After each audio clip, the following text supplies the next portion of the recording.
ગત તારીખ 24મીના રોજ અદાણી પોર્ટ પાસે અજાણ્યા વાહન ચાલકે બે યુવાનને અકસ્માત કરીને મોત નિપજાવવાના ગુનામાં આજ દિવસ સુધી મુન્દ્રા પોલીસ દ્વારા વાહન ચાલકની અટકાયત કરવામાં આવી નથી। ત્યારે ખાસ કરીને સંજય બાપટ અને એડવોકેટ રવિ મહેશ્વરી દ્વારા મામલતદારને આવેદનપત્ર પાઠવી વાહન ચાલકની અટકાયત કરવા માટે રજૂઆત કરી છે।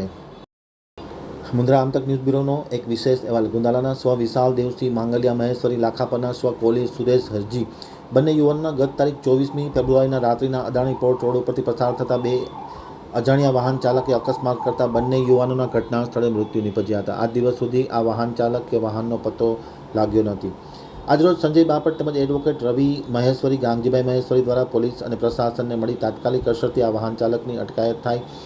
અને જે બે યુવાનોના મૃત્યુ થયા છે તેમના પરિવારને ન્યાય મળે તેવા હેતુ સાથે મામલતદારને એક આવેદનપત્ર પાઠવી રજૂઆત કરવામાં આવી હતી। મામલતદારશ્રીને રાશાપીર સર્કલ તેમજ ગુંદાલા રોડ ઉપર ઓવરબ્રિજની પણ રજૂઆત કરવામાં આવી હતી। તાત્કાલિક અસરથી આ વાહન ચાલકોની અટકાયત કરવામાં નહીં આવે તો આમ આદમી પાર્ટી દ્વારા ચક્કાજામનો કાર્યક્રમ આપવામાં આવશે તેવી પણ મામલતદાર મુન્દ્રાને ચીમકી આપવામાં આવી હતી। ખાસ કરીને સંજયભાઈ શું બાબતે આજે પોલીસ સ્ટેશન 24 તારીખના લાખાપર અને ગુંદાલાના બે યુવાનો 23 વર્ષના જે હતા એ રાસાપીર સર્કલથી મીઠાણી પુલ બાજુ જતા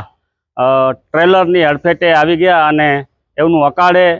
મૃત્યુ થયું। એ બંનેના સ્વજનોને આજ દિવસ સુધી 24 તારીખ પછી આજ દિવસ સુધી કોઈ પણ આરોપી કે વાહન ચાલક કે વાહનનો અતોપતો પોલીસ તરફથી મળેલો નથી એવી જાણકારી મળતા આજે એમના સગા સંબંધીઓ સાથે અને એડવોકેટ રવિભાઈ મહેશ્વરી ગાંગીભાઈ મીઠુભાઈ સહિતના આગેવાનો પણ અહીં ઉપસ્થિત છે અને સાહેબને રજૂઆત કરવા માટે આવેલા, પણ સાહેબ રાષ્ટ્રપતિ ભવન આવેલા છે એના બંદોબસ્તમાં છે એટલે કોઈ પણ જવાબદાર વ્યક્તિ મુન્દ્રા સિટી પોલીસ સ્ટેશનમાં કે મરીન પોલીસ સ્ટેશનમાં નથી। તેથી અમે આપના માધ્યમથી જણાવીએ છીએ કે આ બંને આશાસ્પદ યુવાનો લાખાપર અને ગુંદાલાના જે છે વિશાલ અને સુરેશ એ નહીં જો હવે અત્યારે જે વાહન ચાલક છે આરોપી એ જો નહીં ઝડપાય તો 24 કલાકની બાદ અમે જે અદાણી પોર્ટનો રોડ છે એ પોર્ટનો રોડ ચક્કાજામ કરીશું એ આપના માધ્યમથી જણાવી રહ્યા છીએ અને એની જવાબદારી તમામ તંત્રશ્રીની રહેશે એ પણ આપને કહીએ છીએ। ઘણા સમયથી આ જગ્યાએ જે ઓવરબ્રિજ હોવો જોઈએ એ ઓવરબ્રિજ બનતો નથી જેના કારણે અત્યાર સુધી ઘણા બધા યુવાનોના મૃત્યુ થયા છે। એડવોકેટ શ્રી રવિભાઈ મહેશ્વરી જ્યારે બાર એસોસિએશનના પ્રમુખ શ્રી હતા ત્યારે એ અને ભોગીલાલભાઈ ચાવડા સહિતની ટીમે મામલતદારશ્રીને રજૂઆત કરેલી ત્યારે પણ અમારી આ જ માંગણીઓ હતી કે ત્યાં અવારનવાર અકસ્માતો થાય છે એટલે આ જગ્યાએ